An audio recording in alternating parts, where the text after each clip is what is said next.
Good morning at 6:14, and we know becoming a parent is certainly an exciting time, but it can be really stressful as well. You know that very well, Ben, with a little one on the way, another little one, I should say, and even more so right now. Of course, we're in the middle of the pandemic, so Jennifer Kraus is here to ease some of those worries for us all.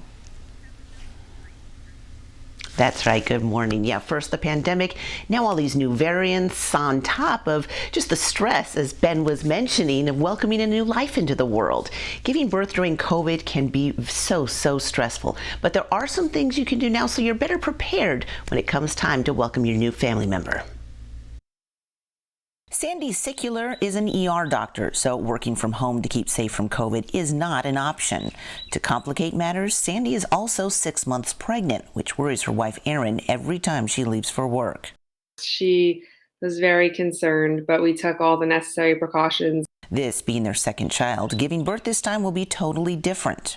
Now, as things ramp up again, it's always in the back of our mind that, Erin might not be able to join me, or I'll have to wear a mask while I deliver. We're hoping it doesn't come to that point. If you're pregnant, it's especially important you take extra precautions against COVID-19. There is evidence that pregnant women who have the virus are more likely to need intensive care unit admissions, ventilation, and advanced life support techniques. It's important you keep up with your prenatal care, but you may want to talk with your doctor about ways to limit potential exposure to COVID-19.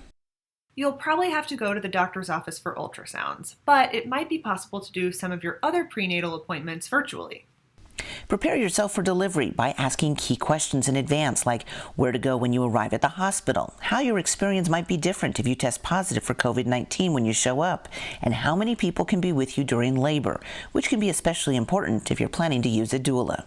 If your hospital's policy means your doula can't be in the delivery room with you, they can still help you, whether virtually or by phone, on the day. And beforehand, they can also help you to clarify your own preferences and to know how to advocate for them in the moment. With the first baby, you don't even think about these things. You're just like, okay, well, we're going to go to the hospital. We're going to have the baby, and then grandma and grandpa both sets will be there, when the baby's out. And this time it'll probably be weeks before this baby can meet some of its grandparents.